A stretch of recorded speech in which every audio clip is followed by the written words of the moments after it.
Where's my microphone at? There we go. Hey, triple checking. I'm not muted for this one because I'm not going through that again. Ladies and gentlemen, welcome back to the continued ESL Open Cup for Korea. I, of course, am Rifkin, and we're bringing you another best of three featuring two top tier Koreans. To the top left, we, of course, have our red Zerg player. He is Armani, the Dream Killer. And his opponent to the lower right side, we have the blue Protoss Trap. Now, some questions in chat are asking who's streaming the other matches. I couldn't tell you, but lucky for you guys, there's a calendar, or there's an option onto the Team Liquid calendar to see who else is streaming. There's the ESL site. There's a lot of people who are approved of streaming, and not all of them are listed too. So you might just want to filter through the Starcraft category to the best of your capabilities, question mark, because I'm not keeping track of who's doing what today. We're just kind of doing our own thing. I know normally I'm very happy to shout everyone out, and I'm not trying to say that I won't ever again, but for today we're just kind of doing our own thing. So if you want to find out who's covering the other matches, I have no information for you. Good luck.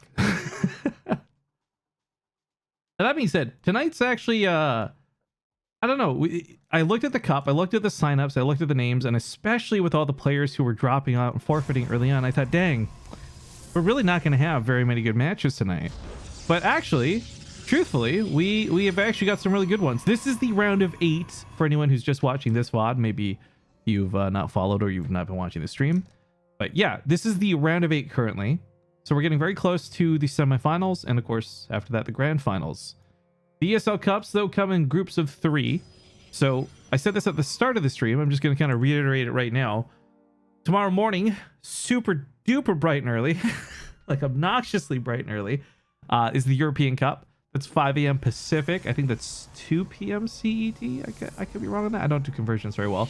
And then, of course, there's the North American Cup.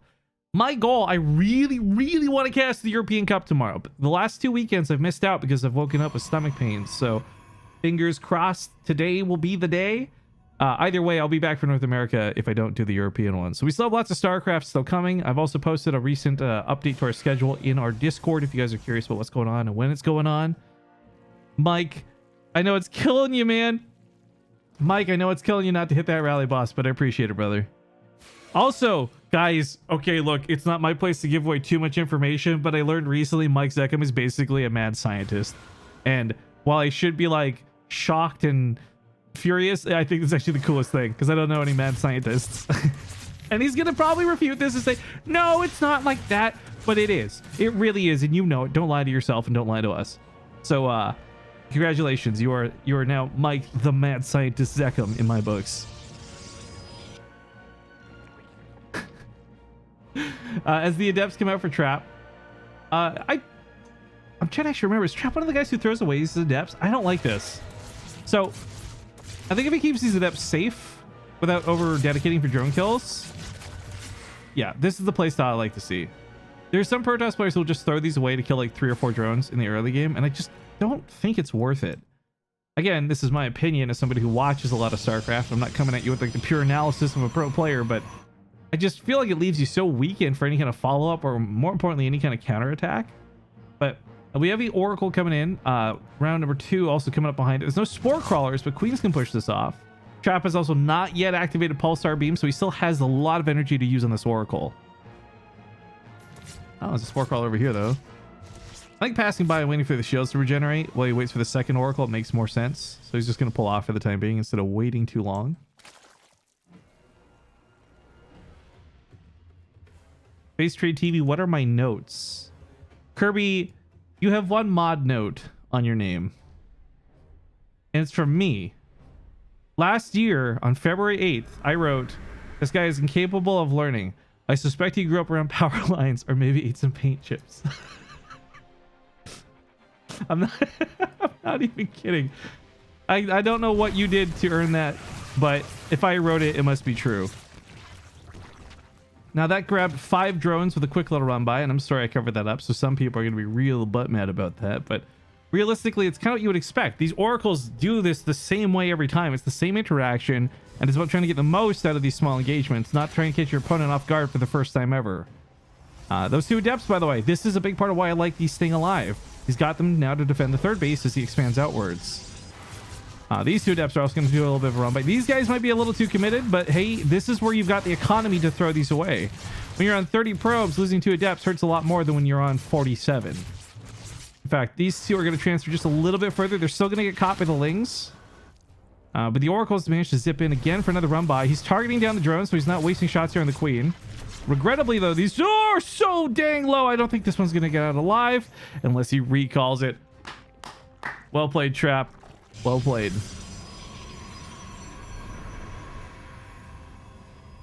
Okay, so those 2 Oracles living is no small feat. One of them for sure was going to die otherwise, but getting those out alive, keep them alive now to do stasis traps, which are incredibly powerful defensive mechanisms you can use against Zerg, who tend to run by and be annoying. And on the other side of it, you just use them to attack. Like Revelation, they're scouting. These are so valuable, but you also don't want to ever have to remake them. So I do like that he kept this alive. I'm a little fearful of this push out though, because what it does have sentries and force fields are cool. Like it's kind of a weak push. There's no warp prism with this. So ultimately all this does is really expose the zealots and leave an opening in the wall. He tries to catch some of these and hey, you know what? That's energy traded out for Lings. We call that the reverse swarm host maneuver. But this I don't know. This push was a little awkward for Trap. And having to bring it back was definitely awkward too. His tech's finishing up as well. He's going to charge out here very soon. No blink for the Stalkers. But also still, is there still no warp prism? Am I just blind? Did I miss it? No, there's no warp prism, which, I mean, doesn't have to come out first, but the sooner it comes out, the more safe your bigger units like those Immortals or the weaker units like the Sentries will be.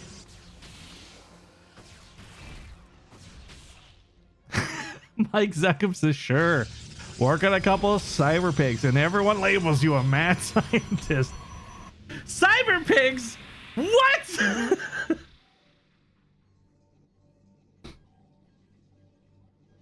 This wall is thick. We're talking like 2 Cs. Well, 1, 2, 3, 4, 5 Cs thick. And that's going to really basically prevent any kind of bailing run by, which will give Trap the freedom to not focus too much there and give him a lot more attention span to spend on the front lines, which would be nice. Oh, HJ Alpha, you know my favorite thing is when I'm casting a tournament and someone comes in asking me for the details of another tournament. Thank you for doing that. I'm super excited to answer your question with this snarky response instead. I know you're just trying to be helpful, but ask me on Discord because I won't remember to answer this later. All right, pushing back from this. The Roaches do give some pretty good pushback. Right now, he's just trying to outrun the Locusts. Wait for their time to expire. Just walk away. No, no, no, no. The Oracle! Oh, they're both so low. A little bit of carelessness from Trap, but that's because he was keeping the main bulk of his army alive. So now that the Locusts are on cooldown, even though Armani has 118 supply, realistically, half of that are Locusts that are waiting to come off a cooldown. So this very small Roach army is not even really on par with what Trap's pushing with. So as the time ticks on, this favors Armani, or excuse me, Trap for a little bit longer. Of course, once the Locusts are back up, which they should be in 2 seconds, Armani will have the upper hand again. A lot of the Archons got popped on the front line. This is very troublesome because those Archons are going to be what dealt with the Locusts. Zealot's trying very... No, he's trying to kill the base! He gets it. He barely gets it, but he does get the base. I don't know if a hatchery is worth like the 7 Zealots it took, but you know what? It's a kill. It slows down Armani's macro and his progress and the snowball effect. This also gives Trap time to finish up his Storm, which... there are a lot of Templar that were warped in at home cooking up Storm energy while this goes on. Storm's going to be absolutely excellent at dealing with the Locusts, but it is going to take 2 or 3 of them just to deal with a wave. So ultimately, cooldown versus energy, cooldown's going to win. Beautiful things about Storm, though, is they affect more than just Locusts. So that's just one interaction of many we'll see in this game. This run by with the Immortals is going to knock down another hatchery out of Armani, and this starts eating into not just the economy, but the production. With 2 hatcheries down, Armani only has 2 hatcheries to produce larvae with. So, oh god, well this is a nightmare to deal with on this side of the map. If he holds here, there's not going to be an immediate remax as we classically see out of most Zerg players. He's just simply not going to have the larva for it. Immortals are pretty badass too against Roaches, so he's holding pretty well with the shield batteries to support this. Regrettably, a lot of Templar were turned into Archons, but it's not like he has round 2 of Storms once those Locusts are off cooldown. But the idea is he's got to win this fight first. Then it's just Locust he has to deal with. And he can deal with just Locust. What he's not going to deal with too well will be Locust and Roaches. So Trap gives a good push in, and as Armani finds himself off cooldown with those Locusts, and only a handful of Roaches remain. I mean, Immortals can do only so much. I love the second Warp Prism for this too. One of the biggest problems I think we see in most of these Protoss engagements, amongst pros and amateurs, is the Warp Prism sets up to warp in and gets Corrosive Biles and gets picked off. Having the second Warp Prism not only opens the opportunity for counterattacks while you're defending, it's also going to prevent you from losing out on all your reinforcement potential. Because I think that is, I will say, one of the most like blue ball moments when I'm watching a good Protoss player who's on a roll. Their push is going well, and then even though their army is still fully intact, they lose the Warp Prism, they still lose the game because they couldn't reinforce.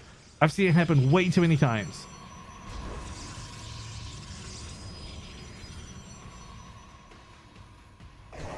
Armani's playing pretty well around this though. He's a little behind cost efficiently, but overall not too bad. He's recovered well off of losing the hatcheries from earlier. He's already got these back and sorted. Well, he might lose them again here. No, it's a dead Nexus. Feels bad. He had the shield batteries for that too. I don't know if that would have necessarily saved it. For the non-Protoss players out there, shield batteries will not automatically target anything that's damaged if it's a building. They only automatically target defensive structures like cannons. You have to like manually target things like a Nexus. Oh my god, those Immortals knock down a hatchery so fast. +2 weapons is what, 60? Yeah, 60 damage a shot. Storm's helping weed out some of the front lines. I do fear for this though, because that Warp Prism, no, picked off. Where's the other one? Oh, it's hovering over here. So he actually doesn't have reinforcements for this front line, and more importantly, he doesn't have an easy way to escape. So that Warp Prism decides to go into the top. He's going to drop some Zealots, do a big warp in. These Locusts have almost timed out, but they're coming just in time to grab 1 or 2 of the Immortals. God, they do so much damage in such a short period of time. This has been responded to and handled though. This also gives the freedom for Trap to fall back and hopefully escape.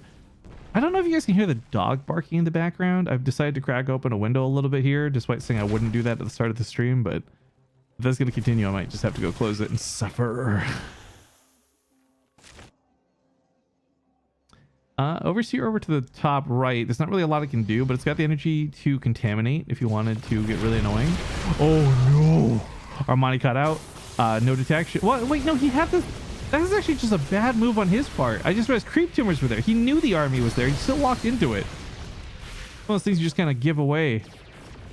Also, we've still got a ton of Templar, but I'm surprised the Warp Prism, okay, now is coming back with the army.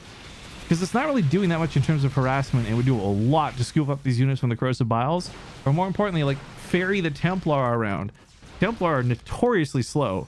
You pick those up in a Warp Prism, you can drop those on the back line and get a lot of good storm damage in. Regardless though, despite having the bigger army supply, Trap's on +3 weapons with a really good amount of storms still available to him. A lot of the Locusts have died. I kind of hate to say it, but I think Armani's game is up at this point. Unless Trap makes a big mistake, which is always possible. Protoss are really good at throwing. For example, sitting above all these Locusts without storming them. Okay, there we go. Storms on top of the Roaches too. Blink over to the right side to focus down these Ravagers. Corrosive Bile's going to hit, take out a couple of the Stalkers, but that's okay because, again, Trap's really run away with this game. GG. Trap takes game number 1.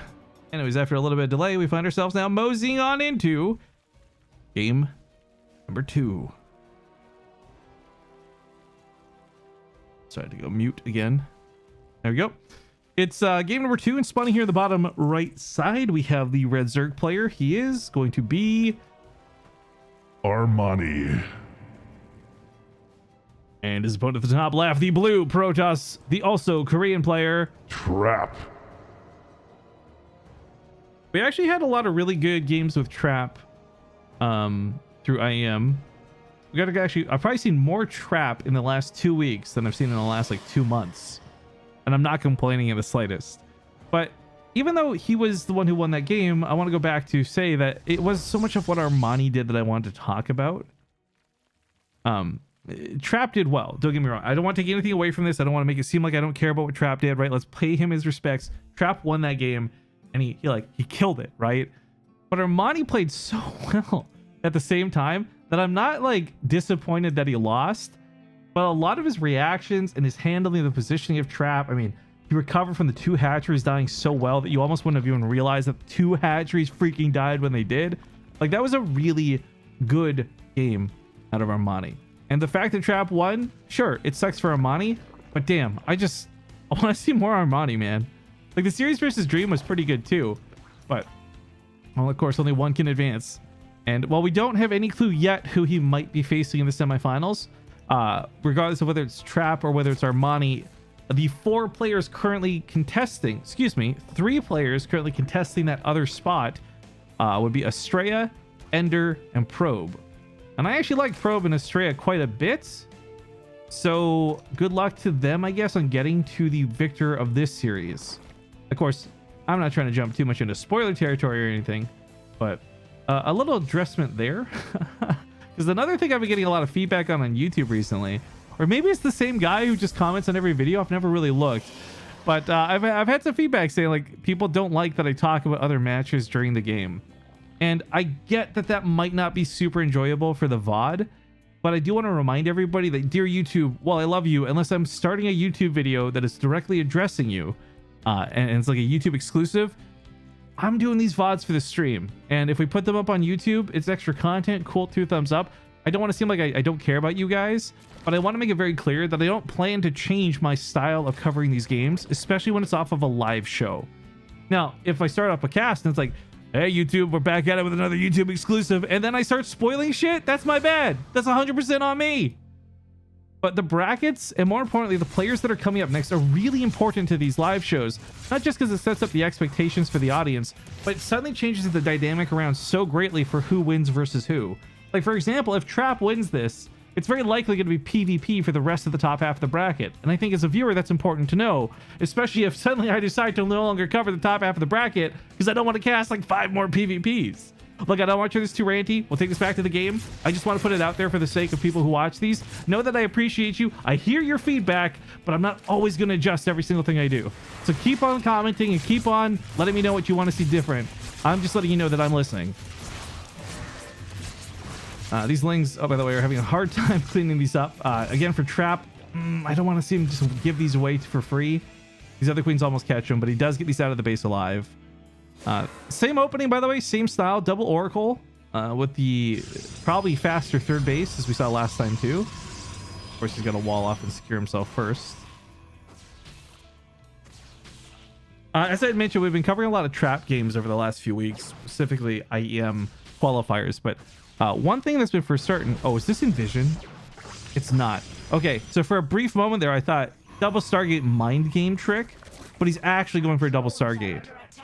Now, I'm personally really jaded about this. I was about to go into the fact that we haven't seen Trap like have too many variations. Oh, wow. Mike, dude, thank you. If you put a message on that, I'll read it in a second. I'm just gonna finish my thought real quick. Trap hasn't shown too many variations in openings, and I don't think he's needed to, because a lot of these openings for these games he's played, they've been clean, they've been simple, and they allow him to get to whatever his follow-up is. So if you open with like a Stargate, you can pretty easily transition to Robo if you want. You don't have to go Stargate tech. But often go for double Stargate. This requires a little bit of secrecy. It's very important that Armani doesn't realize this, or more importantly, that Armani doesn't go for a blind all-in. Because the best way to counter a double Stargate is just to make a lot of units. Make more units than the Phoenix could possibly pick up.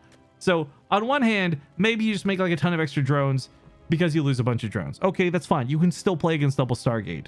But what's really scary is if Armani's doing a big blind all-in, Trap's actually not going to have the units available to fight off against it. So as the Roach Warren finishes up, we got to see if drones continue being produced by Armani or not. If he cuts his workers, he's going to get aggressive. There's no question about it. Oh, picking up that queen was nice. Ooh, and then Oracle gets out of there with 1 HP. Even nicer. Slick. Okay, as the double Phoenix begin, he will do a lot, I think, to make it not look like it's double Phoenix. Of course, there's transitions out of this, and you don't have to commit to the double Stargate just because you went double Stargate. But also, in the same note, if you do get away with double Stargate, man, is it powerful. Mike, though, thank you again so much for the 50 freaking dollars. He just wrote Ace GG. Guys, can I get some... I know the game's not over when you hear this. Can we get some Ace GGs in the chat if you got them, if you're a subscriber? Thank you, Mike. 50 bucks.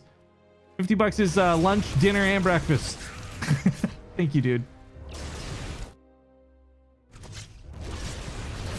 see, here's something I want to address too. Not to make this again too much not about the game, but we're not going to see like a lot of diversity for a few moments here.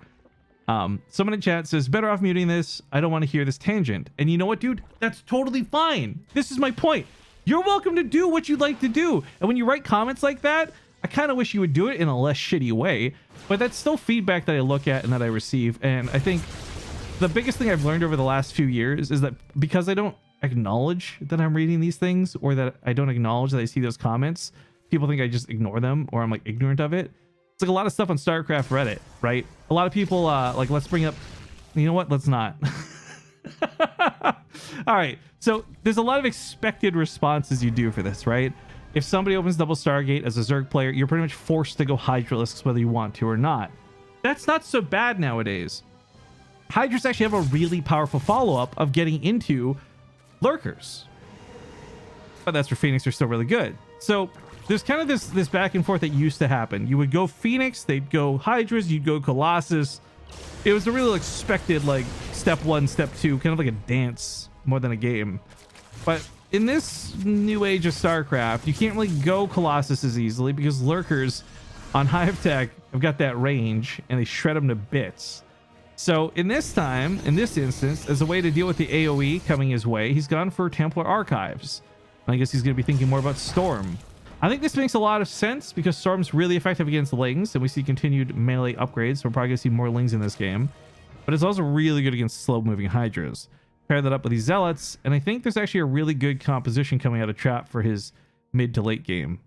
But he has to make sure he doesn't lose these Phoenix, because I swear, I'm just thinking maybe it's because these moments stand out more because of how like, oh my god they are. But every time I watch a player go double Stargate, at some point it's almost like they're guaranteed, like they're fated to lose a good chunk of their Phoenix because they left them idle in the middle of the map for just 1 second, and in that 1 second the Zerg player gets on top of them with their Hydras, or rather underneath them. The point is, Trap has to be very careful with these Phoenix. They are not expendable units, not just because they were expensive to make, but because these are going to be very valuable with the late game.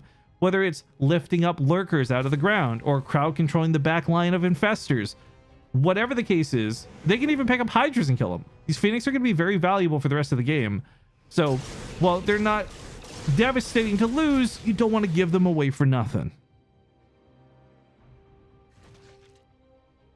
I think the Templar really are going to be the backbone of this game, though. Storm is done.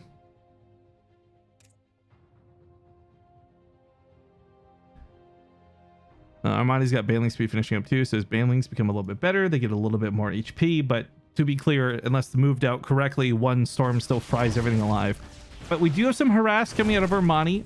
He's finishing up +2 melee here very shortly. And he's just gotten a couple of Overlords with, what is it? No, hang on. Ventral Sacs. Took me a moment to remember the name. But yeah, he's got a couple of these big pulsy gross Overlords that can pick up some Banelings and possibly drop them in the base. This is clever. He cancels everything because he realizes he got caught out here. But yeah, the noteworthy thing is this was shut down by the Phoenix, so another big use of the Phoenix. But that kind of attack can be real devastating, and it's going to be a threat for the rest of the game because +2 Banelings can one-shot probes. You can clear an entire mineral line with 4 Banelings well positioned.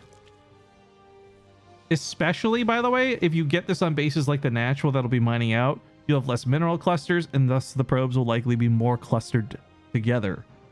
A lot of damage potential, but you can see Traps being very adamant about floating around the map. Armani is actually kind of like hiding his Overlords, fearful to lose this one. It's got 4 Banelings in it. He's gonna fly it right into the Phoenix. Oh no. Oh, but wait, Trap doesn't see it? Oh, he does. Okay, he's on top of it. But yeah, for the Banelings, you pick him up. It's this has been really well handled out of Trap. I can't gush enough about how Trap has shut down every move Armani's tried to make this game. Now, granted, Trap also hasn't really accomplished that much either. And he's going for 2 more Stargates behind this. Look, I'm not a fan of late game, like, Sky Toss. I think once upon a time, the Golden Armada was not just a meme, but one of the best compositions any Protoss player could go for. Nowadays, carriers kind of suck due to the Interceptor build time. The Mothership, granted, is better, but is still -400, -400. There's no reason to really go for Tempest unless you're super scared of Broodlords, which, granted, I think you will be at some point, but I think the key thing about every good Sky Toss composition is that it has a lot of Templar and Archons below it. Every mothership that's won a game usually has Archons and Templar below it with Storms, not 15 carriers escorting it across the map. But I think the place where carriers are really going to shine are specifically helping dealing with more of these banelings, helping deal with more fringe units. Carriers are going to be really good for later, but I don't think these first three are going to be that noteworthy. Oh, just barely catching the tail end of that baneling explosion going off. A bit of an Artosis pylon as I guess something else got depowered over here. Bombjin in the chat. What's up, dude? I saw you got diamond recently. Congrats, question mark. 10 corruptors coming up. 10 corrupt, and Armani doesn't know about this Stargate swap, by the way. This is him making corruptors for what I think are the sake of eventual broodlords. I don't think he's making these as a direct blind counter to the carrier problem that is going to present itself soon. But yeah, Roddy informed me a little while ago. I don't play Protoss hardly as my main, so I don't know a lot of the subtle nuances. Oh god, that storm. But I remember I was doing a cast with Roddy, what feels like forever ago now, where he talked about how if you have a completely empty carrier, like all the interceptors get killed on the front line, you could like rebuild one new carrier in the time it would take you to build all the, two new carriers with Chrono Boost in the time it would take you to build all those interceptors out. So carriers are definitely not what they used to be. They're good, but they're not what they used to be, that's for sure. And their interceptors have been really cut out from under them. That build time just sucks. Lumentis, hey, thanks for the 19 months, dude. You and Mike and everyone else tonight. Thank you for your support, team. Yeah, Corruptors just kind of clusters here on the left side.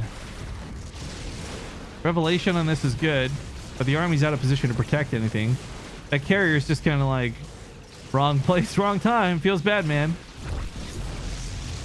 But he's not gone home to deal with this. He continues his push. I don't know how to feel about this, to be honest. I don't like this. He's also just had this like AFK carrier for a while. I don't know what it's up to.